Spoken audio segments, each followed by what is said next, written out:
ہے اس وقت بریگیڈیئر وقار صاحب نے ہمیں جوائن کیا۔ سر السلام علیکم، بہت شکریہ آپ کے وقت کا۔ کیا کہیں گے سر، اہم خبر اس وقت سامنے آئی ہے؟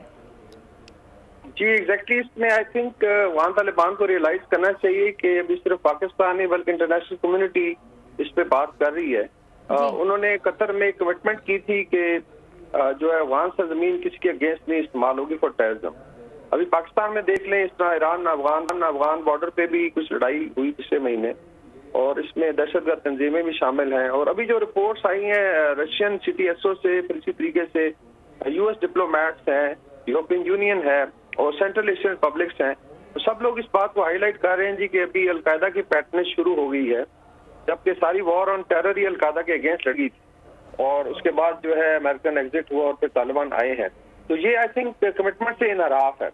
اگر آپ پاکستان کی اپوزیشن دیکھیں تو افغانستان کو ڈپلومیٹکلی دنیا کو انگیج کرنا سب سے بڑا رول ہمارا ہے۔ سب سے پہلے ہماری ایمبیسی جو ہے لیٹس سے یا افغانستان کے ایمبیسی یہاں پہ ہیں، ابھی چائنا نے اپنا سفارتخانہ دوبارہ بحال کیا ہے، تو انٹرنیشنل کمیونٹی تو اس کو ہیلپ کرنا چاہتی ہے، لیکن اگر طالبان اپنے آپ کو ہیلپ نہیں کرنا چاہتے تو بڑی آئی تھنک یہ افسوسناک چیز ہے، اور ان کو ریئلائز کرنا چاہیے ان کو اکنامکلی سوائے پاکستان ایران کے کوئی آؤٹ لیٹ نہیں ہے۔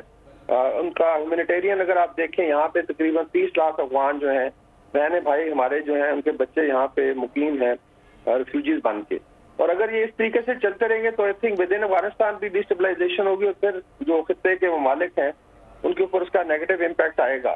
دنیا جو ہے وہ کنیکٹیوٹی کی بات کر رہی ہے، کوریڈورز بن رہے ہیں اور آپس میں بھائی چارے کے ساتھ اکنامک ڈیولپمنٹ کی بات ہو رہی ہے، لیکن اگر درمیان میں ایک ایسی رجیم ہو جو اس چیز کو لیٹس سے اس کا خیال نہیں کرتی تو یہ بڑی افسوسناک چیز ہے، اور پاکستان نے کبھی نیگیٹولی ان کو پریشرائز نہیں کیا۔ آج بھی آئی تھنک تختورخم بارڈر کو کھولا گیا ہے، دوبارہ ٹریفک بحال ہوئی ہے، لیکن اگر آپ مافیاز دیکھیں جو پاکستان افغانستان ایک مافیا کوریڈور بن گیا ہوا ہے، یہاں پہ اسمگلنگ ہوتی ہے، یہاں سے دولت جاتی ہے، اس کے بعد نارکوٹکس کا بزنس ہے، سو آئی وڈ سے کہ یہ بڑی انفارچونیٹ چیز ہے، اور اسی پیسے کو پھر ٹیررسٹ تنظیمیں استعمال کرتی ہیں۔